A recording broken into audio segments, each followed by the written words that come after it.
Hello and welcome to the Talkcast Pod Show. It's the return of the king. Yeah. I can't believe it. It is so strange to me. Somebody pointed out, right now we have Gumball on the air. We've got King of the Hill back. South Park still airing. Just no matter what your childhood was. Yeah, South Park is relevant again. I mean, I don't think South Park ever stopped being relevant. I just think it's extra relevant right now. What a time. Yeah. That exists what a fucking time. Yeah, we live in a fucking time. And a society. But it was refreshing to get back some King of the Hill, and it in a lot of ways, it felt like it never left. Like it maintained a lot of its old DNA in this. I mean, the animation style changed, a little bit, and it's a little jarring if you go straight from season 13 to this, just because you're not doing the what's it called, the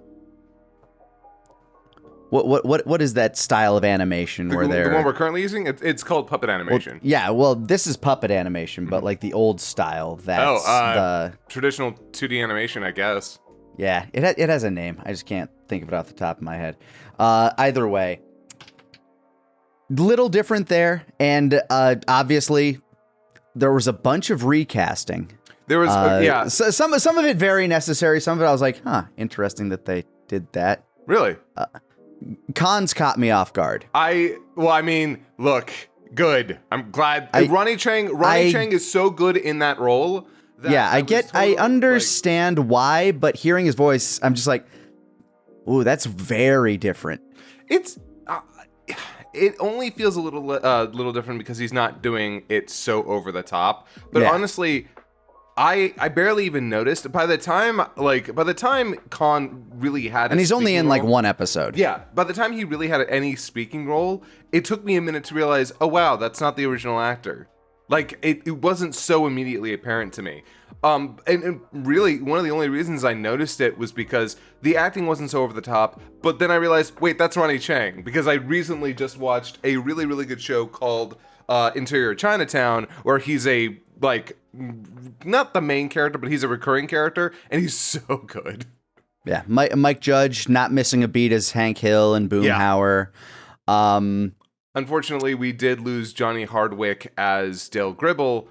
And which is obviously incredibly sad. I think episode 3 is where Toby Huss takes over, and it's sort of remarkable because I actually was under the impression that that Johnny Hardwick had passed away later into the season, and so I was waiting for the replacement, and then it wasn't until I checked the wiki and I was like, wait a second, Toby Huss took over on episode 3. Wow, I never would have noticed. And I was on the opposite side because the first time I heard Dale speak in episode 1, I'm like, the voice is way nasalier. It sounds like maybe they were doing something on purpose where it sounded like he was suffering from long COVID, because obviously Dale would get hit by that shit. Well, the unfortunate actual reason is because the actor was very sick. Which unfortunately led to the death of Johnny Hardwick, which is incredibly sad. Yeah, we lost him in August 8th of 2023, which tells you, by the way, how long this takes to make.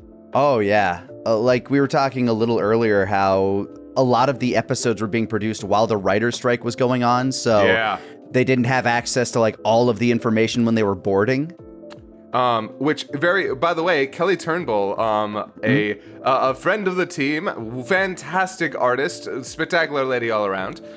She's the director on the first episode of the season as well. Oh no, wait, not the first episode. Yeah, first. Oh yeah, it was the Return of the King. Yeah, you're right. And another episode, and I can't remember what it was, but it was the one where Bill was pretending to be married to Peggy. Okay. But yeah, so really cool to see. So cool to see. And yeah, it's also, while he was not replaced in the season, we also lost Jonathan Joss in a terrible shooting by a neighbor earlier this year. He obviously had finished the season out, so you can hear him all the way through, but obviously it's a terrible loss. The final episode in the whole season dedicated to him at the very end with an in memoriam. Yeah. He voiced John Redcorn. Yeah, John Redcorn. And yeah, it's incredibly sad. So, how do you feel King of the Hill Season 14 holds up compared to the rest of the show? I know it's only 10 episodes compared to, nearly 100, 200 episodes previously? So, actually, the first and major criticism that I'm going to have of the season actually comes from that episode count. The show would focus on more side characters in its older days. Because you'd get 20 episodes per season. You have these big season orders.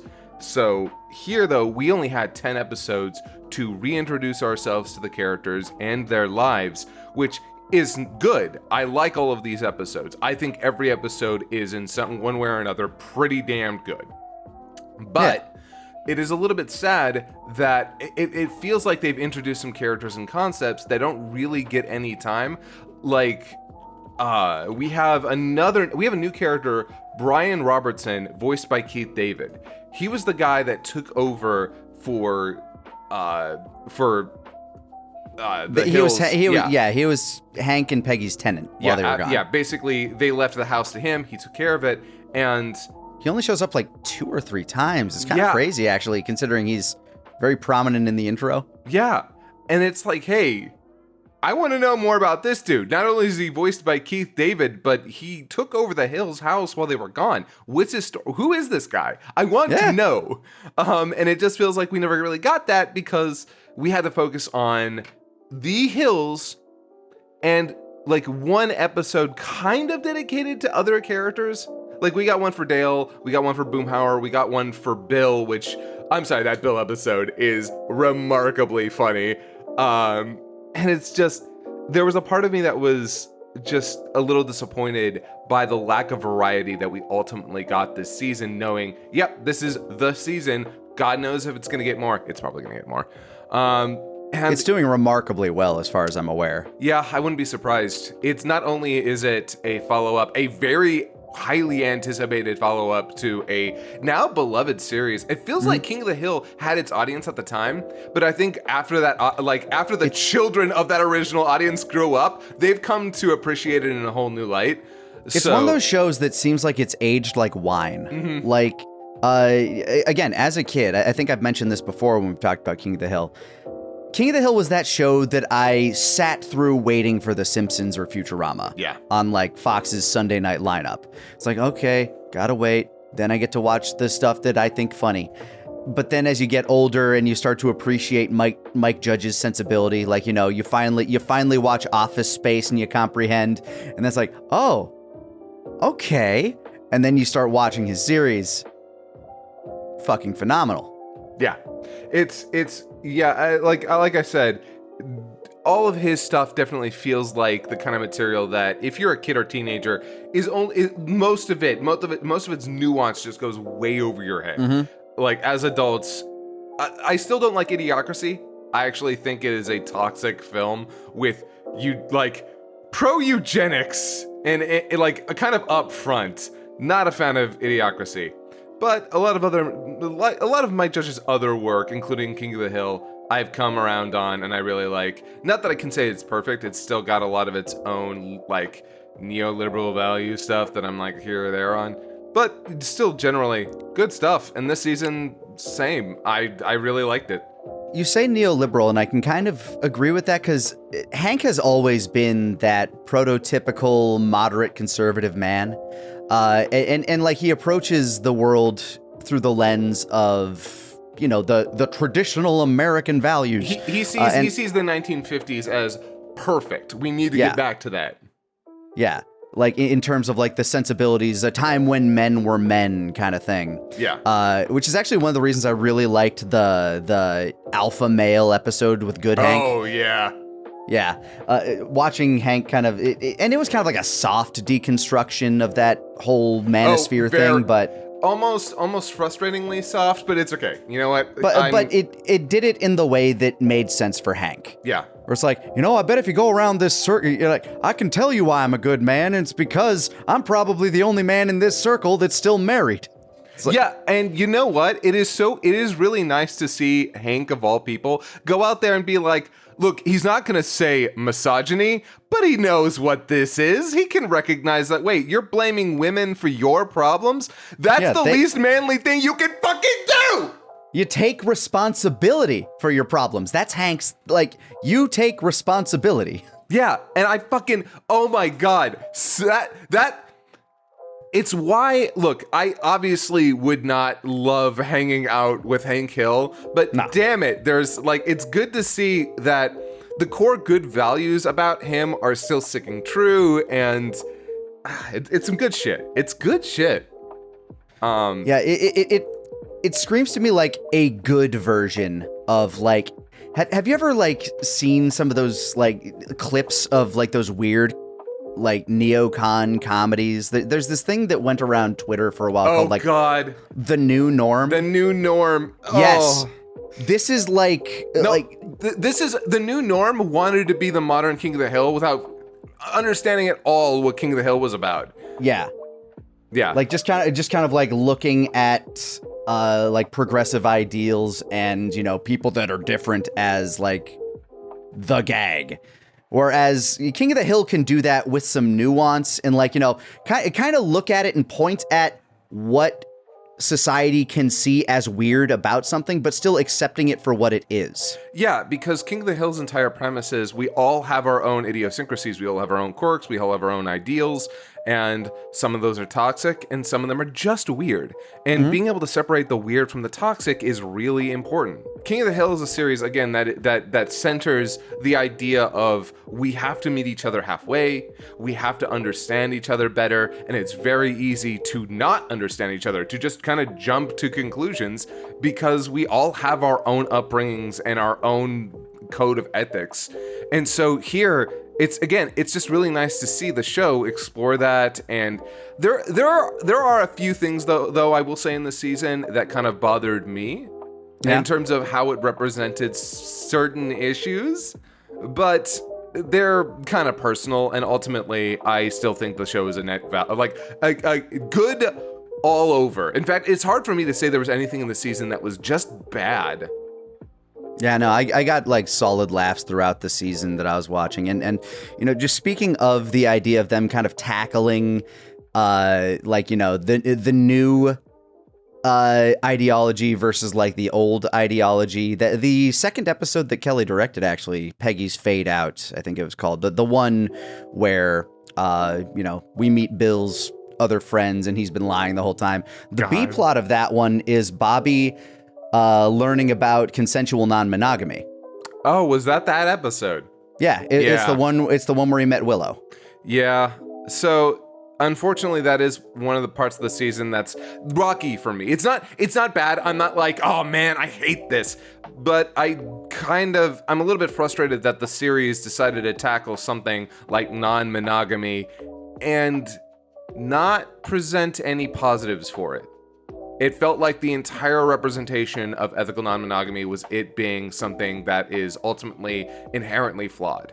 And it's never really blatant about it, but the reason I say that is because it never feels like it shows the positive side for that argument.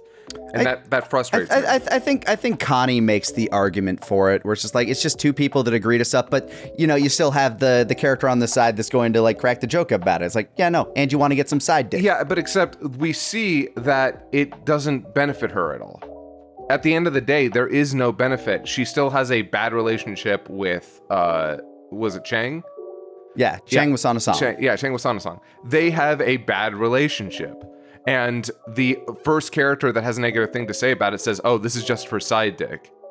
And the entire way through, it just kind of feels like, yeah, no, nobody in the cast takes it seriously, and the people that do are in a bad relationship. That's not there's nothing good being said about ethical non-monogamy. And as somebody who practices that, that kind of sucks a little bit. It sucks that the show decided, hey, we want to take these nuanced, if critical, looks at a bunch of things, but when we get to ethical non-monogamy, there's nothing positive here. The only positive thing that you can possibly pull away from it is that it's Connie, and in the episode, she's represented as kind of a dick.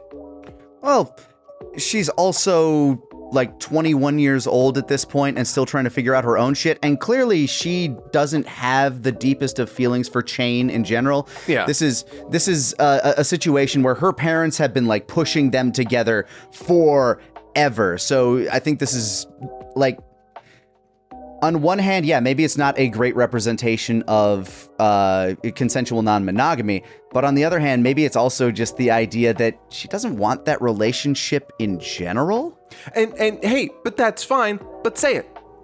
Like, I again, feel like, they eventually do in the episode that actually features Khan. Yeah, look, I'm trying to communicate that what the series does not do, which is represent a good part of ethical non-monogamy. Because again, the entire show just represents it as a silly thing that you grow out of.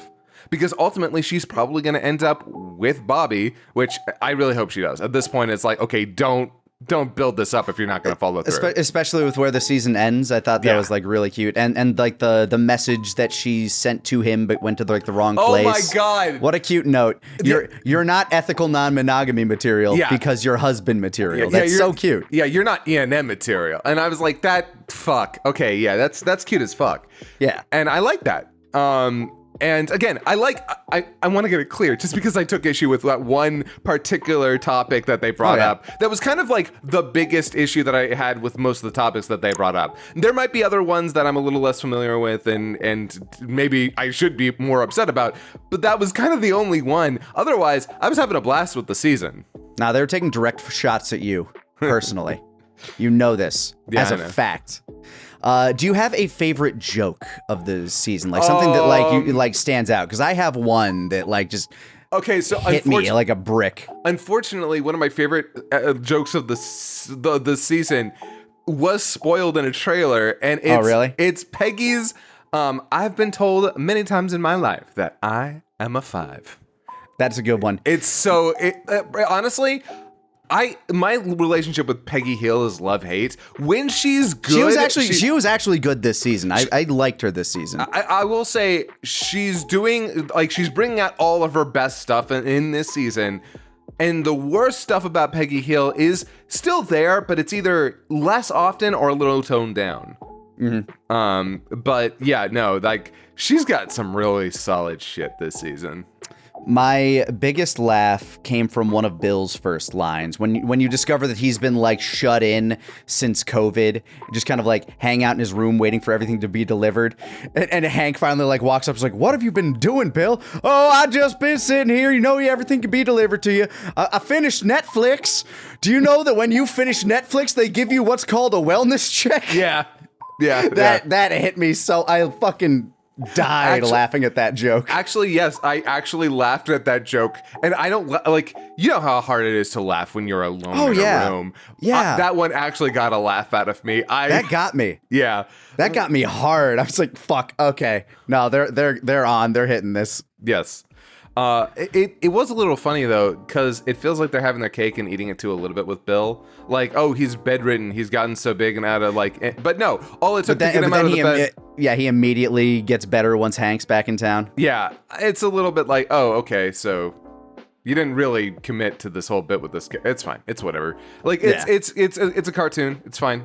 I like honestly, it's not even a criticism. It was just kind of like all right, whatever. Like, I thought we were going to have a season where he was going to be kind of like so obese he could not take care of himself or get out of bed and stuff, but no. But honestly, I'm glad they didn't. I'm glad, because the episode with the black barbershop, that first of all, it is remarkable that Bill's friends are as patient and understanding as they are, because good Lord, I would not put up with the way he talks and acts about Peggy. Oh boy. But also the fact that his only group of friends outside of the alleyway is a black barbershop is so funny. Hanging with his boys. That's so good. He's so out of place. Bill is one of my favorite characters. It comes down very much to Stephen Root's acting for him. He's just so good. Yeah, Stephen Root, by the way, one of the most underappreciated men in Hollywood. Like, have you seen Barry? You've seen Barry. Of course, I've seen Barry. Yeah, I saw Barry. It's hard to say he's underappreciated because he works on such high profile things here and there. Like the Coen brothers will keep bringing him in to do stuff. But nobody talks about him. I never hear people talking about Stephen Root. He gets a lot of work, but I don't hear the buzz. And it's like every time he's in something, I'm like, fuck yeah, Stephen Root. Let's go. He's fucking great. I mean, the first time I ever saw him, I think, was in News Radio because he was the owner of the news station. Mm-hmm. So he was kind of a bit role that would show up every now and again, but he was always great in that. And then King of the Hill. He has such a distinctive voice. Yeah. He's great. Which is a little bit frustrating because he gets a bunch of side characters in this. There are times I'm like, Stephen that's Root. him. Yeah, it's distinct from Bill in terms of the way that you're delivering your lines, but it's very obvious that's you, bro.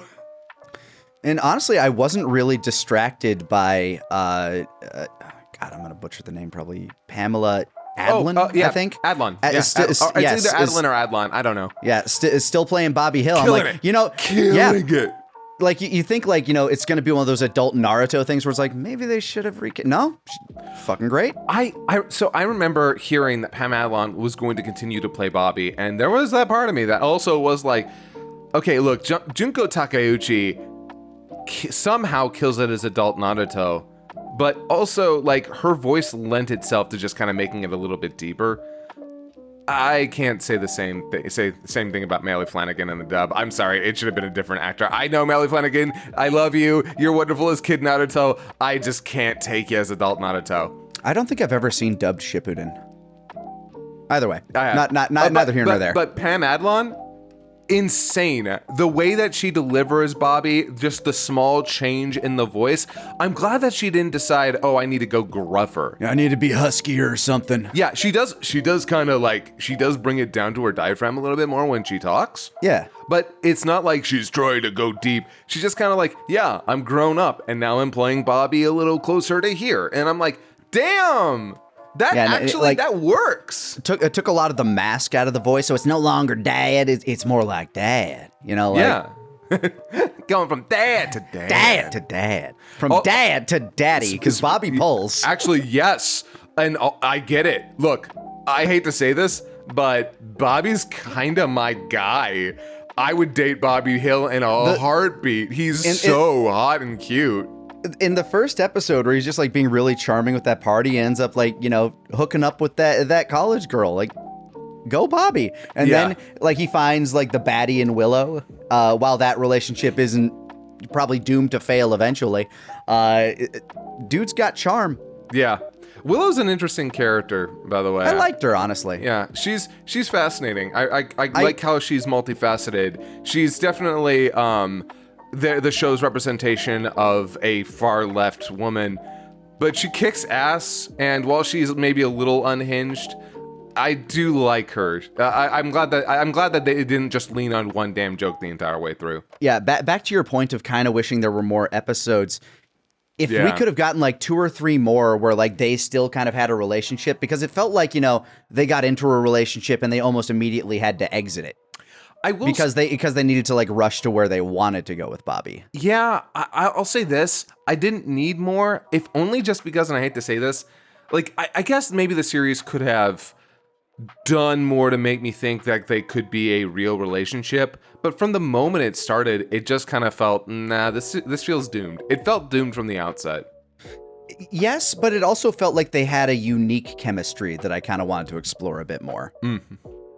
Which is why, when the second episode that actually features her, it's more about her and Hank. It was okay, I see what's gonna happen here. They're gonna be gone. They're gonna be done. If not this episode, then next episode. Yeah. Well, and I feel like that could have been a way to build up their hey, no, she's actually getting in good with his family. Yeah. And that could have been positive. That could have gone that way. Which is why I really kind of like their chemistry. It's okay, Hank actually found something to respect in her, even though he disagrees with everything else about her lifestyle. Yeah. It's actually really a really neat dynamic that they build, not only with Hank and Willow, but also Hank and Bobby. It's really cool to see him come so far to respect his son, because in the old show, that respect was almost conditional a lot of the time. It felt like depending on the episode or the circumstance, it was taken away or given back. Throughout the season, Hank's like, wait, no, my son's actually pretty damned, like, accomplished. He's pretty good at what he does. He's a respectable person. He's a hard worker. Like, yeah, he sticks to his principles, and he seems to be a good man. Yeah, we are past the we're past the struggles of them as father and son. I mean, not wholly, obviously. There will still be more conflicts between the two of them, but there is no longer like this unending fight for respect that Bobby feels like he's like in the old show. It never felt like he was trying to get that respect all of the time. He just liked it when it happened. Otherwise, he was doing his own shit. Here, it's just now given, and that's kind of great, because I'm glad that the show is allowing itself to evolve in certain places. So we're not just going back to the old well of stories. And let me tell you, talking about evolving, it is so cool to see the show seamlessly slip into modern ideas and concepts like it never went away. Crazy. In such a brilliant way too, because the entire first episode was almost kind of this deconstruction of American idealism, because Hank and Peggy had spent some odd years out in Saudi Arabia. Saudi Arabia. Yeah.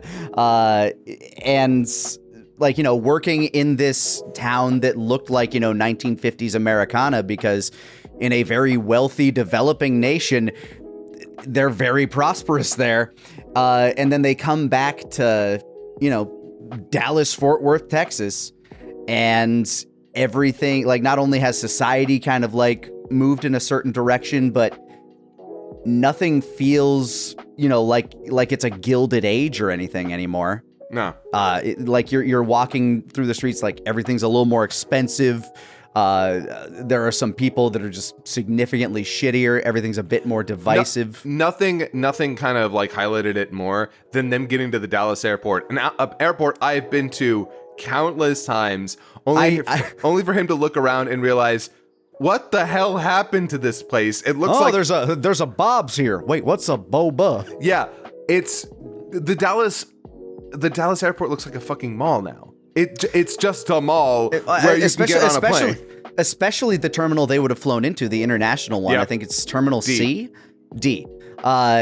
Which you and I have been to several times. I'm like, it is kind of funny watching it from the perspective of people that consistently have had to go to that airport and just kind of looking at it like, no, that's accurate. That's actually a really good depiction of what the Dallas airport looks like. It's really funny. I personally, I did love just watching them go through all of these, like, what a brilliant idea, by the way. I gotta admit, I never would have imagined put them in Saudi Arabia for 7 years. Mm-hmm. What a phenomenal way to do that, because you get to come back and it's like, nope, everything is different, bro. Everything's different now. Because they had this entire inner turmoil with each other, being like, should we just go back? It was better there. And also them in retirement and trying to figure out what to do with their lives now that work's over. And that's great. Like, again, phenomenal development to make sure that, again, you're not just going back to old stories and old concepts. It is also a little bit sad. We obviously have lost Brittany Murphy in the meantime as well, and they just were not going to recast that. So we get no Luann here, which is we get like a photo of her and her husband in the background and like a shot somewhere. Yeah, it's them in a picture frame basically. Yeah, it makes me They don't try to replace her with any particular character in this season. The closest might be Willow, but even then, that's a completely different archetype too. Yeah, there was a part of me, there was also a part of me that kind of felt in some ways Joseph also kind of fills that role of like where Luann was sort of this bimbo who, and I say that in a nice way, she was sort of a bimbo, but she had was this an good heart airhead, about her. Yeah. Now you got the himbo. And Joseph is like a great himbo. Like he already kind of was in the base series, but now he's grown man himbo. And he's just kind of like living with Bobby because he's got nothing else going on. I can't. The conversation between him, Bobby, and oh god, what was the sous chef's name? Emilio. Oh yeah, yeah. He was a great. Oh yeah, I loved him. So I love. Ah, man. Yeah, a lot of the new characters in this. Luckily, they don't miss a beat with any of the new characters that they introduced. Actually, really impressed. But I forget his name. But the conversation between the three of them about how he's like, you know what? The worst part about being white is I can't dress up as Speedy Gonzalez anymore. For Halloween. And I'm just like, this. And I love how the sous chef is about to speak up and Bobby just look at him. Just don't. Like, it makes me even wonder if the sous chef knows anything about what's going on over there. But it's such a funny conversation. Yeah, and that whole conversation is like, Speedy Gonzalez was a hero. He fought. Yeah, he fought the colonialist establishment, and he's talking about Sylvester the cat. And honestly, yeah, you know what? Fuck you. But yeah, talking about like, you know, trying to find things to do in retirement, like you almost kind of immediately led into it with the second episode with the beer battle. Oh my god, I love that episode. That episode is so fucking good, especially because, you know, my husband, he's really into beer. In fact, like he's like certified like in a lot of different ways for beer. So just hear like them talking about what goes into making beer, the notes. What is the beer's story? What does it tell? I love the fact that what kind of hops do you use? When do you use it? Yeah, I love that. I love that shit. I was able to understand all that shit, and just the story that it tells for Bobby and Hank is priceless. Great stuff. It also had another joke I really liked, where because the primary conflict of the episode is, you know, what do young people like in a beer, which is different from what do old people like in a beer. Hank just likes beer, Alamo brand beer. Yep, beer flavored beer. You know, Bobby likes, you know, sours and like weird types of Hefeweizens and stuff like that. You know, like the shit that you'll get like in a beer flight when Hank's trying out. I was like, am I drinking perfume? What is this? I think this has chunks in it. Yeah, at beer like that, it's like, what are they doing? Yeah. Admittedly, as someone who doesn't love beer myself, there are times where I'm like, okay, they're trying to do some stupid shit with this. Look, beer is great with certain things. I'm not a beer guy, but I'll have a beer every now and again if I'm getting like pizza or burger. Because like there are certain things that just pair really well with a beer. Look, beer and pizza, a good like a pepperoni pizza with Shiner Bock. I'm dead. I'm done. And Shiner Bock is just beer brand beer. Yes. Like it is the most generic tasting ale you can have. A+. But works great with pizza. Mm-hmm. So yeah, the entire conflict is like, okay, we're gonna go to this Dallas competition to see whose beer is better.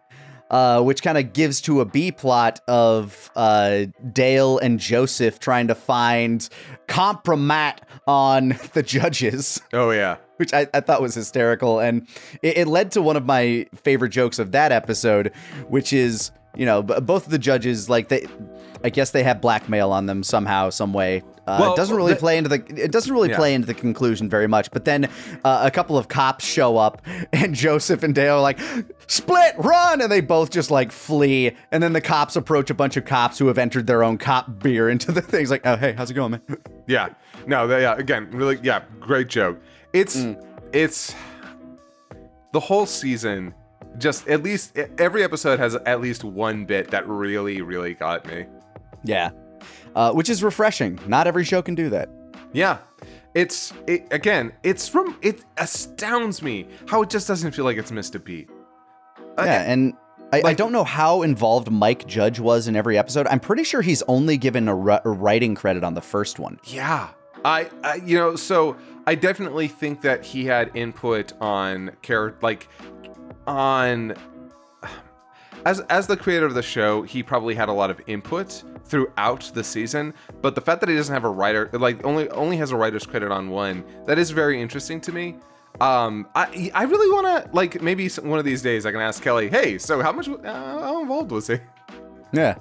I was gonna say also on that note, and maybe, gosh, I'm glad that we're just talking about King of the Hill. I wouldn't want to spend too much time on this, but by the way, if anybody of y'all haven't seen the latest season of Gumball, which is now technically a new series because they changed the title for reasons, Wonderfully Weird World of Gumball is, oh my god, it's great. And again, It's another one of those, another revival that doesn't miss a beat. You go from the last one to this one.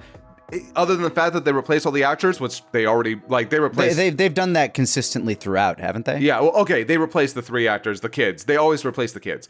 Yeah. But if you're already familiar with Gumball, that happens anyway. So, yeah, great stuff. Great. Absolutely A+. I love Gumball so much. It's one of those shows that when it's like, if I'm at a hotel and it's one of like the 3 shows that Cartoon Network runs, I'm like, yeah, no, I'm happy that Gumball's going to be on for the next 2 hours. Whatever. Yeah, I'll switch off of Teen Titans Go at this point, not because I hate it, but because I don't mind Teen Titans Go. I don't dislike it. It's a lot. It's you think Gumball would be a lot, but Gumball's also nicer to look at. I'm sorry, it is. It's a beautiful show. Well, it's visually distinct. Not to go too far into Gumball, we're drifting. but the fact that every single side character has a different animation style is so fascinating. Speaking of animation, though, we did kind of touch a little bit on this earlier with the puppet animation for King of the Hill. Mm. It's not that bad. Obviously, It still looks worse than the old one. It's different, but your eye adjusts to it. Yeah, it is one of those things where you stop really noticing after you start watching it for a bit. Luckily, this is also a show that doesn't require stellar animation. It requires on-model, decent animation that communicates the character's expressions well enough, and it does. Yeah, the way I'd describe it is where, the previous series, it had kind of like a rustic feel to it throughout, just even due to the animation style. This one feels a bit more sterile. Yeah, unfortunately. And honestly, you were feeling that a little bit back. Like, if you watch the later seasons of the old one, when they switched over to the digital coloring, yeah, it's a little bit there too. Mm. And that's why it's not too big of a jump. If we were jumping from one of those pre-seasons before the digital coloring to this, it'd be even worse. But since we did already have seasons where you already had kind of this less warm color palette, the only real difference you see is, okay, everyone's moving a little bit stiffer now. So it's not bad. It's worse. It is, but it's not bad. And it doesn't ruin the show. In fact, it's even hard to argue that it hurts the show so much. It's one of the things that I think is also aided by the fact that there is this is a time skip, so it does kind of give that leeway to have a bit of a tonal shift in terms of how it's presented. This is one of those few shows where I think the time skip really worked too. It doesn't work in a lot of media. But in this one, I really liked it. I liked being able to focus more on Bobby and his career. Even though I think, the cultural appropriation episode might have been one of the weaker ones in my mind. I still think it was, a good Bobby-centric story that we were able to... I'd say, the only thing that actually made me a little bit disappointed about that episode in particular... Oh, first of all, I gotta say, that episode is in my top 5 of all time now, if just for one particular joke. One joke. They got, Oh, no, I cannot... Phil Lamar.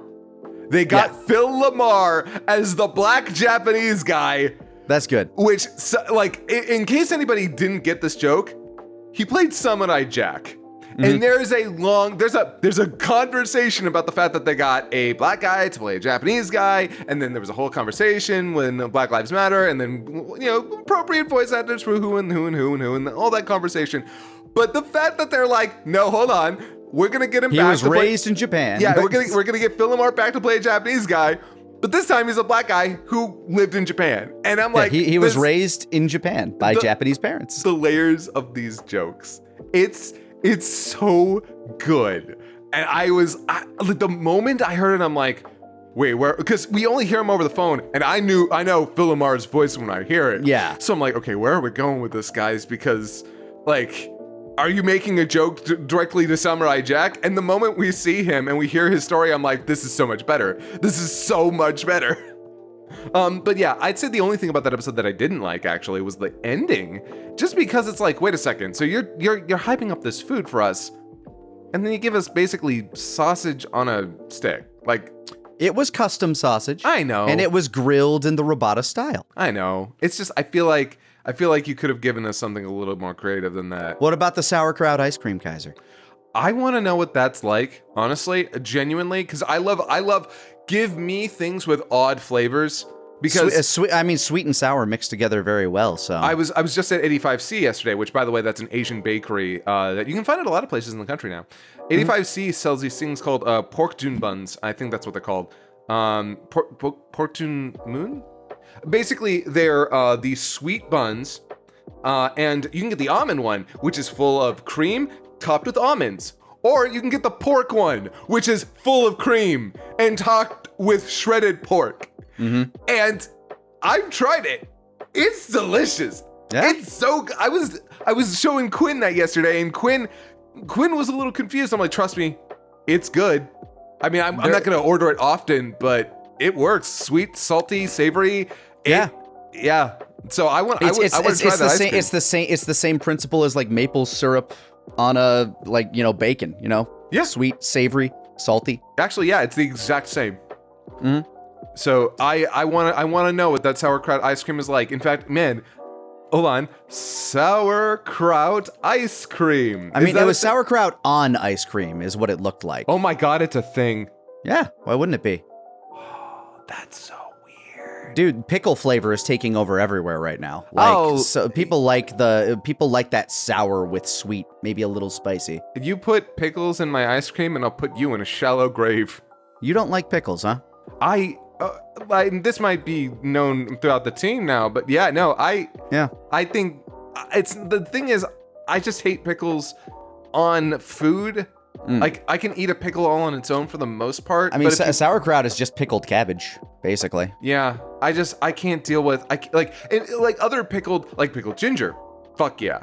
Like other pickled foods, sure, it's not that big of a problem, but just pickles, it overtakes the food for me. It completely overrides every other flavor. I can't get around it. It depends on the food. Like, if you have the right ratio, they're fucking great on a sloppy Joe. Like, where if you have kind of like a spicy, chopped beef. No, I'm sorry. For you, yes. I'm not. Look, I'm saying, motherfucker, I'll put pickles on pizza. Yeah, like that. I'm that guy. All I'm saying is, for me, it completely overpowers every other flavor. And honestly, pickle flavor, it's low on my list of things I like. So it's basically just adding a negative to all of the food. Like everything, it's about ratios. No, like you don't understand. Like, you put one pickle on my burger and I take it off, the entire thing is contaminated for me now. It's that bad. I'm not even a super taster. It's just pickles kill the food for me. Something about that brine just kind of sticks with you. Like, some people are just sensitive to certain flavors. You don't even have to be a super taster. Yeah, pickles for me is like people who think that cilantro tastes like soap. It kills the entire palate for me. And now again, if you like pickles, that's fine. Like, everybody get him. Yeah, you can like your pineapple on pizza. Just don't put it in front of me.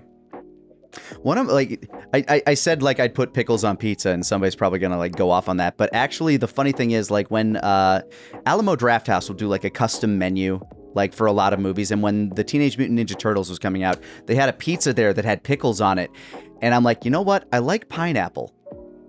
What if pineapple but a little more sour? So I ordered that, and I'm like, oh shit, this actually works. Fuck. And see, I can actually see that reasoning. I wouldn't do it, obviously, because again, just not that big of a fan, but I can see that. Yeah, salty, spicy, little bit of tartness. Good. Yeah. I like it. But yeah, about that episode, it is, I will say, in terms of the overall comedy, it's a little here and there. But again, it does have that Samurai Jack in joke that, okay, for a guy who's really big into voice acting, that's my hyperfixation. I was dying. So I love that. And again, I just kind of felt like, damn, I like the way that it resolves. I like the fact that it's like, no, you're all going to sit down, you're all going to try my food, and then you're going to tell me what, like, if what I'm doing is wrong. And he shuts everyone up with good flavors, which, you know what? I appreciate. I like the fact that he's like, no, I studied these things. I know what I'm talking about. And yeah, it's like, look, there's somebody who said, maybe it's not authentic, but you know what? Let the food speak for itself. And that's a very King of the Hill response, a very King of the Hill resolution. Yeah. It's good stuff. It's a good season overall. Do you have a favorite episode that you can think of off the top of your head? That's a little bit tough. Isn't it? Yeah, because, well, I only watched it once, and I kind of watched all of it at, like, in one long go. I realized that, like, okay, so before we get back to this question. Okay.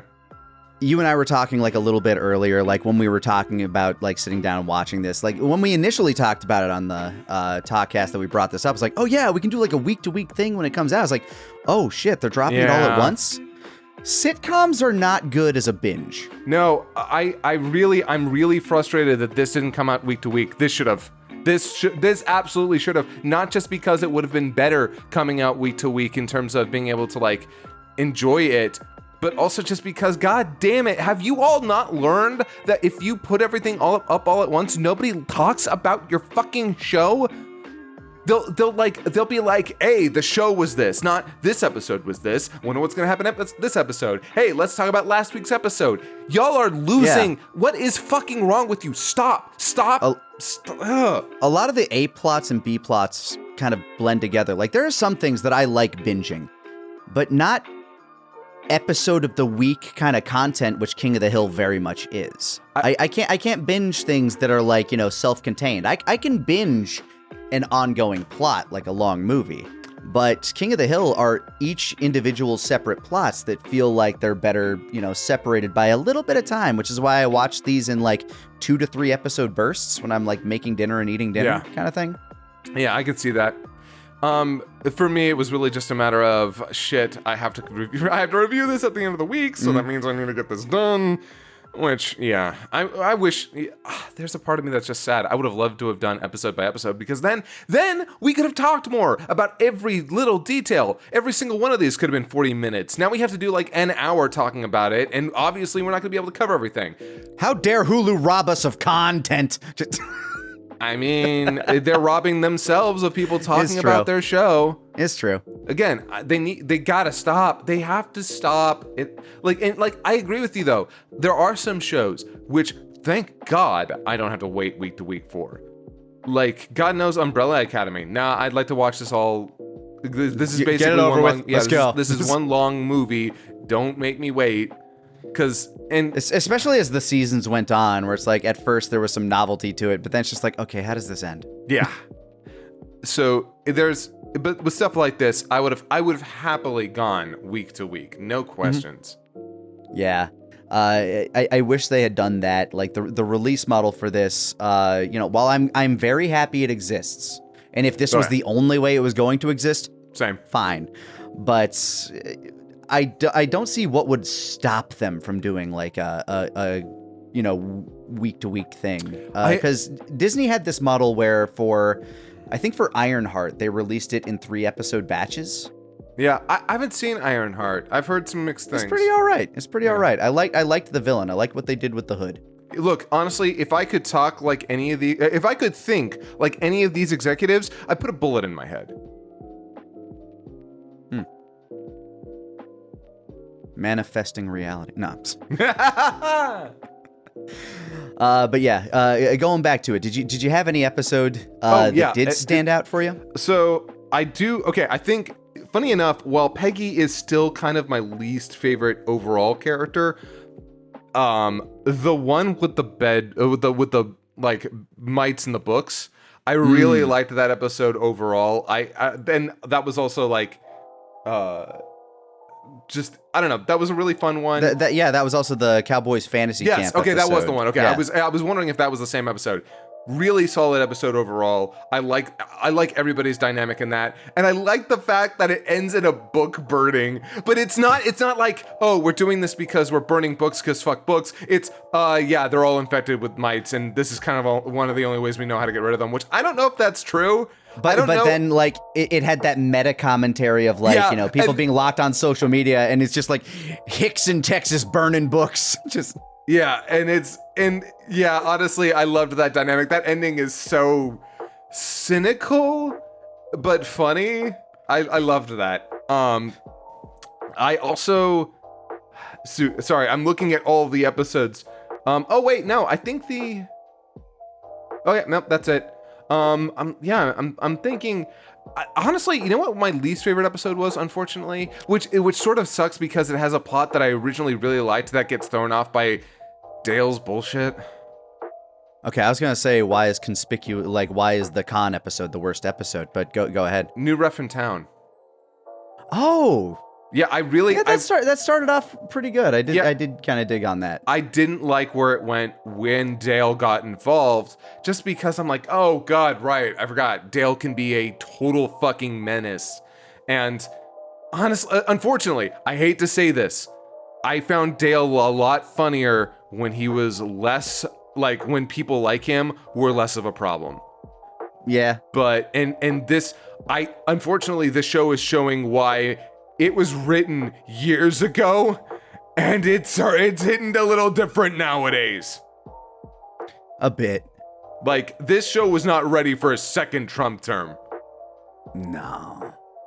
Yeah, it's kind of interesting how separated from politics the show really is, and I think that has to be on purpose because nobody wants to drown in that 24/7. Well, yeah. One, I feel like the show has no problem making political commentary. Obviously has no problem there. Hell, a lot of the things that it says about Bush are actually very negative, but they're framed through Hank as these positive things, which I found very funny. That's, you know what, like, because he's bought into the American hype. That's one of his flaws. It's fine. It's funny. But the show does not like to single out current sitting presidents and then mock them. And I think part of that is that it wants to be a little bit more timeless, as much as it can be when it's still talking about modern issues. You can still go back and watch those old episodes, and it's pretty all right. But also, funny enough, when this was being written, they had no idea who was going to be president by the time it actually aired. Oh, for sure. And I think most people weren't expecting that it was going to be a Trump again. Yeah. For me, it's hard to choose a favorite episode because, like, a lot of it ends up getting separated from A plot and B plot. Yeah. Which is funny because I think my favorite episode, A plot wise, is just the first episode. Yeah. I loved that. I thought it was like a great reintroduction. Even its B plot was great. But in terms of B plots, the last episode might have been my favorite, which was, you know, Bobby and Connie trying to figure out their stuff. And the way that progressed and resolved, I thought was like really nice. Yeah. Like they realized that everything they know about each other and what they like came from when they were kids. And then like the way I loved Connie's lines when she was on, like, you know, the morphine, just like, get your ass in this bed. I want to do weird stuff with you. I want to do weird stuff to you. I was like, I have got to tell you, Bobby and Connie, they need to end up together. I love their whole deal. I love who they are individually. I want to see them hook up so bad, just because, yeah, they do feel like they are a very good fit for one another. But also, they're just so funny. And I'm so glad that Connie is like this multifaceted, really interesting person with a lot going on, and she's great. She's a fun character in this. Yeah, she's just genuinely. I love it. I love it. Like, God, again, I can't think of a really weak character in the entire thing, except unfortunately for Brian, and not his fault. The writers just didn't give him enough. I want to know more about that dude, because every time he was on screen, he had a funny line to say about somebody. I'm like, damn, please, like, can we get an episode that talks about your time in, like, while the hills were gone? I want to see that. I'm hoping if we get a follow-up season or like just some form of continuation, we do get more of him, because when he did show up, he was great. Yeah. And of course, you get to just hear his lovely, lovely voice. So yes, Keith David, always the best. I do have to say, you know what? In terms of my favorite episode, it might have to be Any Given Hill Day. I really do like that. I think all of it kind of like works together. And yeah, I might, yeah, that might be the one. I do think the beer episode, actually, if not Any Given Hill Day, then the second episode, the beer story, might be my favorite. And again, that's just because every single joke it's got hits. It's something I'm really personally familiar with. And again, I just love the story with Hank and Bobby in that one. Mm-hmm. So yeah, because you know like, what? There are only 2 episodes where Hank and Bobby kind of like butt heads. It's that episode and the following episode, funny enough, where, you know, Bobby gets grilled, he learns where he learns that Bobby's been using charcoal to cook his meat. Yeah, which that is, yeah, it's still a really good episode. Oh yeah, you know what? Bobby Gets Grilled may be my least favorite episode. Really? Well, only just because, and again, hate to say it, that's the episode where they go to the Bush Museum. Yeah. And I couldn't stand that plot at all. That plot, it was infuriating. And I'm not saying poorly written. I'm just saying, oh God, I can't watch this. This is too real. It did kind of like fade into the background of my head, which is why I like, you know, in this show, like, again, the problem with the release structure is a lot of these A plots and B plots kind of get mixed up in my head because of it. Yeah, true. Also, it is a little interesting because it starts us off with Hank finding out that Bobby doesn't use propane. But then that doesn't come up again in the B plot with them at the rest, or like at the George Yeah, it felt Bush. felt completely Yeah, it only like alien. It only comes back up again later when, you know, after they're done at the museum. It's like they had these 2 plots that they wanted to happen coincide next to each other, but it feels like Hank's emotional state should have been more affected early on. But then again, I will say they also bring that back in a really great way. The way they tie that up is great. I love the fact that he comes to him and he's like, hey, I realized I was trying to hold you to a tradition. Yeah. But yeah, no, that's because I was gonna say there was some like thematic nuance to it in that, like, you know, Hank is going to this museum, the respect for tradition and the way things were, and is seeing how nobody else gives a shit, and him kind of coming to terms with, like, you know what, maybe some of that is like a little bullshit, but at the same time, you know, maybe Bobby trying to tie the tradition of the stuff he's preparing is him living up to his, you know, means. Yeah. Because Hank was like, ideals. Well, yeah. Hank was like, well, we've always used propane. It's like, yeah, but that's your tradition. I'm sticking to these traditions. I'm trying to respect these cultures. And way to go. Like, what a great message. Honestly, like, as much as that episode bothers me, it's only just because everything to do in that George Bush segment killed me. The George Bush Museum, like, everything about that was so painful, and unfortunately, it is the worst Dale is besides that other episode. Yeah. God, you know what? I think Dale was my least favorite character in this season. Unfortunately. Yeah, and that's really sad because Dale's usually like one of the funnier characters, but I think we all kind of remember Pocket Sand and tend to forget the times where he causes people genuine distress and harm. Well, I think it's just the fact that, you know, because there used to be more episodes per season, you got to kind of like spread things out, and his weird little Bugs Bunny conspiracy theory things didn't used to be like that much of a focus all of the time, whereas every time he showed up in prominently, he was causing problems. And anytime he showed up in this season, it's to be somebody who's either causing problems. I mean, he does solve Bobby's rat problem, but which, okay, yeah, that the with rat his up weird on that Bugs one. Bunny logic, I liked. Yeah, that was. There's a lot of focus on animals having sex in this. They talk about they talk about it. They show it. Like the fact that there were like the geckos having sex on Khan's bed, the rats going at it. I just realized because I was like, they do that a couple of times in this season. Yeah. Also, like the other thing that I noticed was, we're on Hulu / Disney Plus now, which means characters are saying shit uncensored and talking about dick. Which I was like, oh yeah, okay.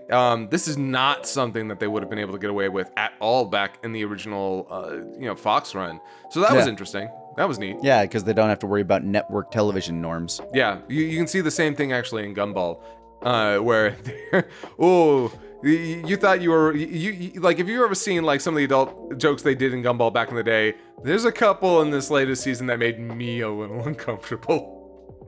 Yeah, if I had to choose like a least favorite plot, I can't pick an episode, I don't think. Yeah, right. That is the tough part. You're right. The funny thing is, like, I really love the B plot of this episode, but the A plots of the last episode with like, them building a business, like the hog killing thing. I'm like, okay, that was, the idea of how do you deal with like 500 feral hogs? You know what I don't like about that plot very specifically? They made it 2 plots. It's one about the feral hogs, but it's also 2 about business investments, and it's like pick a lane. And as somebody who actually, like one of my like hobbies is like looking into finance and stuff like that. I'm looking at that from the perspective of somebody who actually does like, day trade as a hobby. I'm like, okay, I can see what they're doing here, and how Hank ultimately suffers from FOMO, and then, that's what gets you. It's like, yeah, okay, good point, but it's still just kind of it felt like a rushed plot. Yeah, almost. because again, it's 2 plots and they rushed both. You have a plot about feral hogs. You are in Texas. You can actually make an entire episode. I was kind of hoping it would just focus on them doing like a small business kind of thing, actually. Yeah, but instead it turned into like what does like corpo acquisition and finance due to a small business, which it is admittedly a very Mike Judge plot, but I don't think he wrote it. Yeah, because you could have done an entire episode about that too. That could have been an entire A plot or B plot of another episode, but instead it is half of the A plot. That's why I think that it's just so underwhelming. It's undercooked. It's one of those things that I looked at because my favorite Mike Judge thing of all time is Silicon Valley, which I just finished a couple months ago. So good, I love it, and which is why I'm looking at that. Like, Mike Judge did this way better in Silicon Valley, where it was kind of primarily the focus of the entire show. Silicon Valley, very good. It has some problems, don't get me wrong. I'm not going to go out here saying it's perfect, especially those later seasons. Oh boy. But it's they know how to write this kind of humor. Again, the big problem is just they wanted to have the feral hogs, and maybe the thing was, like, when it comes to the feral hogs, you could do an entire A plot out of that, but maybe they just didn't want to. Maybe they just wanted, okay, we need profession, a potential job opportunity, this concept to base the rest of it off of. But you could have chosen something a little sillier and not that it wasn't silly. I think the hogs thing was like a good thing, and I did like how they tied it back in with John Redcorn's Red Corn. Yeah, okay, yeah, that. Did you give it to Nancy? Have you been giving it to her? I've been giving it to Nancy for some time. I love the fact that that's still a mystery. Like to him, to Dale. I love the fact that nobody gets that. And that Dale also very much approves of their friendly relationship. Like, he sees it as a very healthy thing. Yeah, it's great. I actually had to explain, because I was talking with the boyfriend last night, again, ethical non-monogamy. Yes, by the way, I'm gonna say this again. I've got a boyfriend, I got a husband, I got people I'm just fucking. Hi, I'm Scott. I'm multifaceted. I have to say this because every time I mention a boyfriend, people are like, did he get a divorce? I thought he was married. Anyway. Driving engagement, personal drama. Yeah. Please tell me what you think about ethical non-monogamy in the comments. Actually, I'm very curious. But when I was talking to him last night, I was like, yeah, I watched all the latest King of the Hill season. He's never watched episode 1 that he could remember. So I got to tell him all about King of the Hill, and when I got to John Redcorn, he's like, that sounds really depressing. And I'm like, what do you mean? It's like just the entire story about a man being cuckolded, and I'm like, trust me, it can be kind of sad, but it's also very funny because the show kind of just... It's kind of remarkable how the show has been able to make the cuckolding of a man who loves his son and his wife still funny and feel like it's not that mean-spirited. Crazy. Yeah. Honestly, I don't know how they do Nancy does not seem like a good person. But okay, yeah, I will say the ethical qualities of Nancy are definitely questionable. But for sure, it's been really neat. I'm so glad, man. When I heard that we were gonna get a reboot of King of the Hill, I've seen too many reboots over the course of the last several years. Honestly, the Animaniacs one really soured it for me.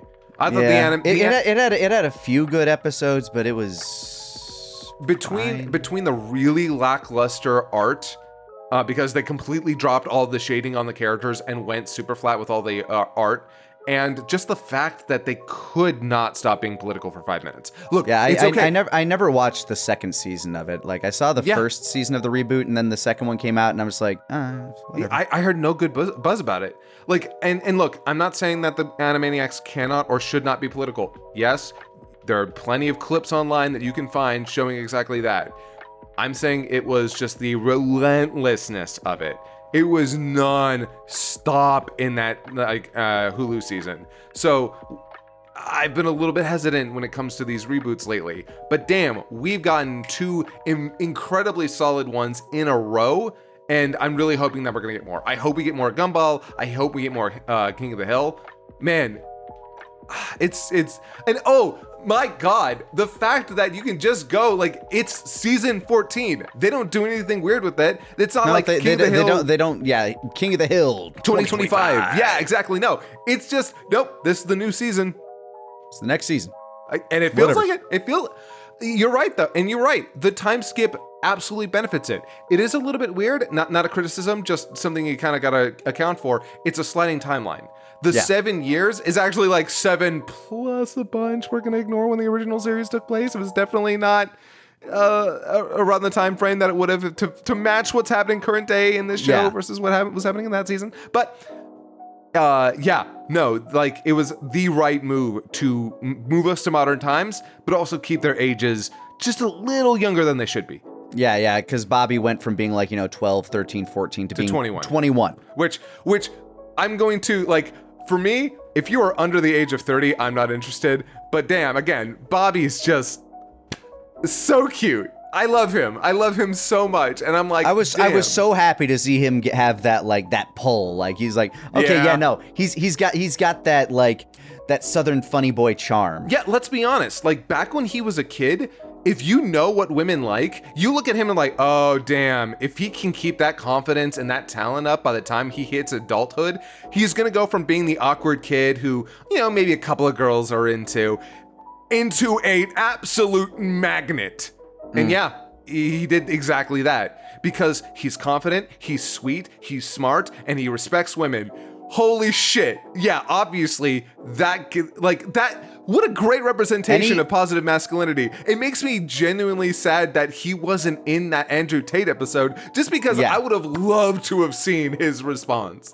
Yeah, every date I have ever gotten in my life, the swiping app's awful for me. Every date I've ever gotten in my life has been just by meeting somebody and being nice and making them laugh. Yeah, hey, anybody in the audience who's having trouble with women, learn how to be fucking funny. No, I'm serious. Be funny and be nice, and trust me, you're gonna have way more fucking luck.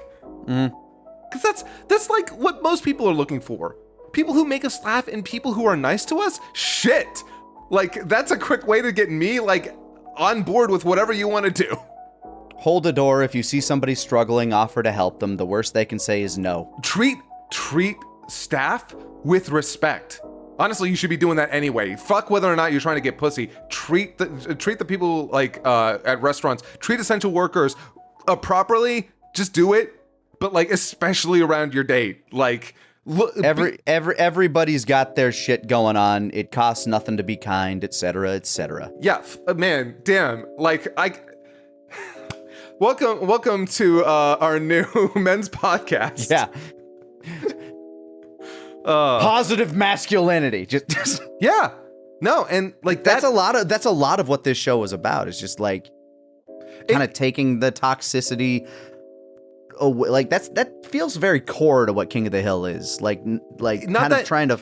Not that it doesn't have some of its own negative masculine attributes, but a lot of the time they're played for comedy. They're not out here saying, "Oh, this is what you should be." It's just like, okay, look, this is part of Americana. This is part of our society. Some guys have some toxic values. Some women have some toxic values. We see a lot of that with Peggy sometimes. We see a lot of that with certain characters. It's just really nice though that its overall message is, don't be these toxic douchebags. They are not gonna get you what you want. I like the fact that at the end there, he's like, everyone's talking about like, yeah, I guess, ultimately I am, like, my jokes are really misogynistic. But then they turn to another guy and they flat out say, but you do this. And they're like, well, you do this, but yeah, I guess you're right. And it's like, oh shit, it's men holding other men accountable for their bullshit, while not acting perfect. Like, they have no problems. Yeah. And while I feel like their criticism was a little soft-handed on that culture, and the resolution was a little too clean, it was what it needed to be. I totally agree. It was what it needed to be. And I'm glad that like we did get an episode that did focus a bit on Hank and how his relationship with his father, and therefore Good Hank's relationship with Cotton as well, had negatively impacted them. Yeah. It got like, man, the fact that we got more Cotton, I was like, oh damn, okay. Like, I'm so glad, because I thought we were just not going to get any more Cotton at all. Yeah, Cotton, terrible person. Glad he fucking died, but damn it if he wasn't a fantastic character. Hank is sort of glad he died. Oh, like, for sure. He's like, yeah, he even has that moment, like, too bad, old man. Yeah, and I'm like, fuck yeah, Hank. Don't hold yourself to some standard where you have to be like, you can still have some of that love for you had for your father, some of that respect. That stuff can still exist, but you can realize, man, he was actually a shit guy, and he was actually just a genuinely bad person, and the world is better off without him. And he hears all that same toxicity coming out of his half brother, like the words echoing like word for word, and that's when he knows, like, okay, no, I gotta stop. I gotta end this cycle. I need to fix this. And the fact that he's like see you later, big bro. Call me Hank. And then shakes his hand. I'm like, fuck yeah. That the resolution was like, we took like, because there was like a settlements thing. Like, that's how this whole thing started, where like each of the Hill half brothers got a chunk of cash from a settlement. It's like, initially Good Hank wants to go to this male boot camp that Hank looks at, and on its surface level doesn't seem like a bad thing. They want to teach you, family, faith, fitness, and finance. Those all sound like good things to be, a positive conservative man, but it's this toxic manosphere thing. And at the end of the thing, when Hank finally, comes through and is being like, you guys are all douchebags, you need to figure your shit out, they end up buying Good Hank a cheap little fixer-upper car, and that's going to be like, put hard work and effort into this, and it'll pay dividends. Yeah, and I like that. It's like, hey, we've got a project that we can work on anytime you want, but this can be ours. And we can work on it together. I can help you with this, and it'll show you that hard effort goes a lot further than wishing ever could. Yeah, it's good. Sorry, I'm glad that we both got a lot out of this season, because this is, I'm hoping that this show hits off with the right audience. Yeah, it's got good messages throughout. Yeah, and overall, genuinely enjoyed it. But what about you at home? What did you guys think of it? Have you watched the latest season? What did you think of old King of the Hill?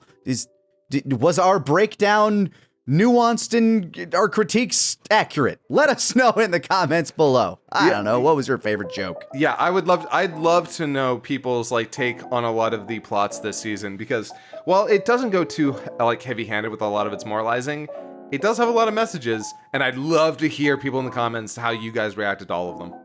Yeah, and now this has been the Talkcast Pod Show. I'm gonna try to find time to see Weapons this weekend. God damn it, do I want to see Weapons? I've heard some stuff about that. I have heard only good things, and they are all things that, as a fan of horror, I think I would really like. I want to know what you think after you're done, because I might go see it. Yeah. All right. Well, maybe we'll all know what we think later.